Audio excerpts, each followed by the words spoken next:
yesterday, you know, I forgot a very important position about our important end game of this tournament, which never happened, but we were analyzing, you know, which became the theme of the tournament. That's a nice study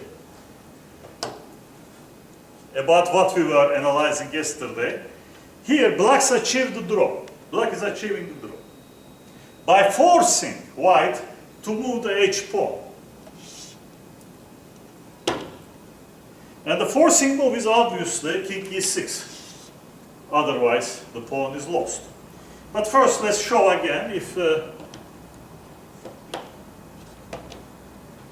now comes the crucial position that yesterday I kept on, you know, confusing them. Now in a written form, I cannot confuse. But it really doesn't matter. Just to show you once again, I mean, in case of king f8, in case you take the normal opposition,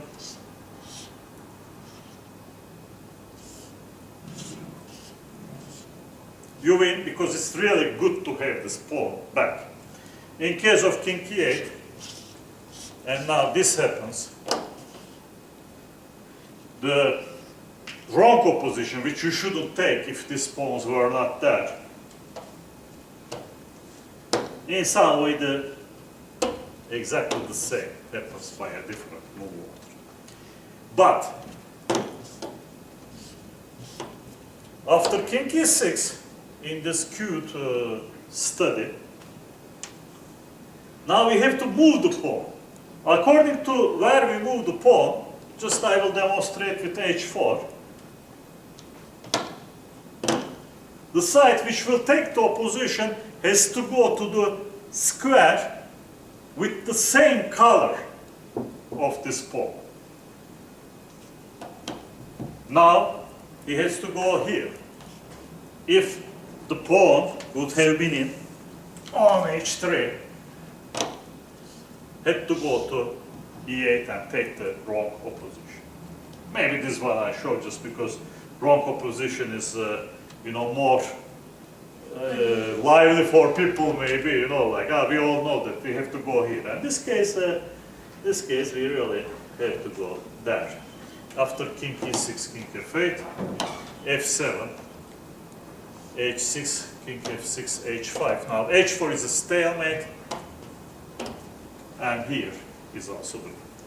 But now comes the pearl of the day. Now comes something really tough. Really with the same issue. It's one of my favorite end games. It's not like I remember it all the time. Every time I see it, I forget. But on the other hand, this will probably bring some interesting issue. We were all talking about these things when we got to opposition. But what happens if there will be a possibility for black to gain the opposition using the squares in front of the pawn? And believe it or not, this has happened in a real game.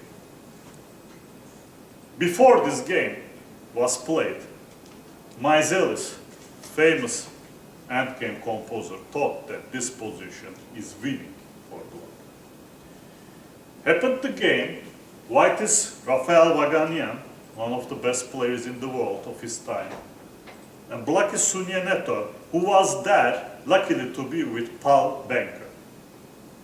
So Benko was his second. I mean, it's already you have a relief in the adjournment times, and also now with some extra issue, yeah, like adjournments shouldn't be allowed. You may have banker plus the computer, or just the computer, which will show you everything banker may show due to his experience and hard work. And let's not forget, the guy was a candidate. This is very difficult, really difficult. Now we got this, we got into this really related squares. I will not touch it beyond some level. this is not the aim of ours, but something complementary about what we have watched.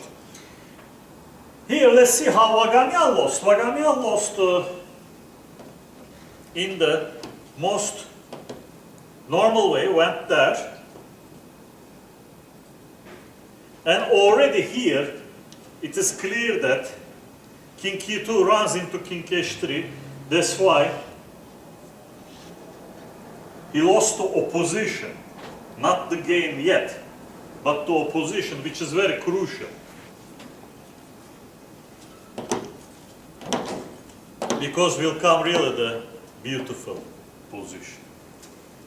Now you see that King F4 loses to King E2, King takes F5, King F3, which happened in one of Ahoy's games, which is a double Zugsu one. And because of being there, White loses King E5, King G2, so King cannot reach to E3 square. But what if we go down?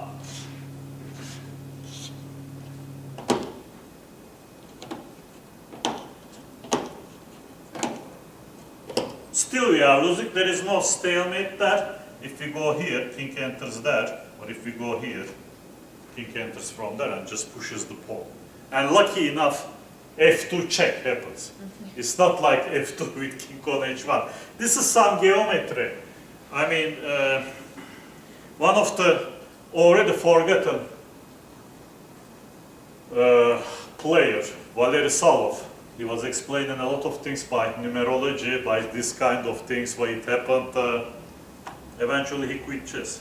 It didn't help to anyone else of us. But now, how the draw will be achieved? The move is, the only move, because of the related squares, is King E2. King F4, King F2 is the same, so after King G4, King E3, now the problem is King goes to H3, King goes to F4 and wins the pawn. So black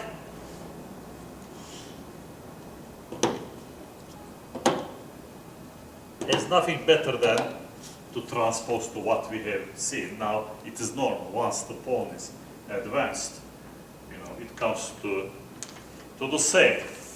And the very last thing I want to touch, I mean, this is my view. I cannot live without telling it. We have analyzed all these beautiful possibilities coming, you know, from all these games. I will not mention the names. It is not important because many people will come into this. When a game is going deeper, you know, like brings all these possibilities, and once again, in my opinion, you know, and I want to really state it,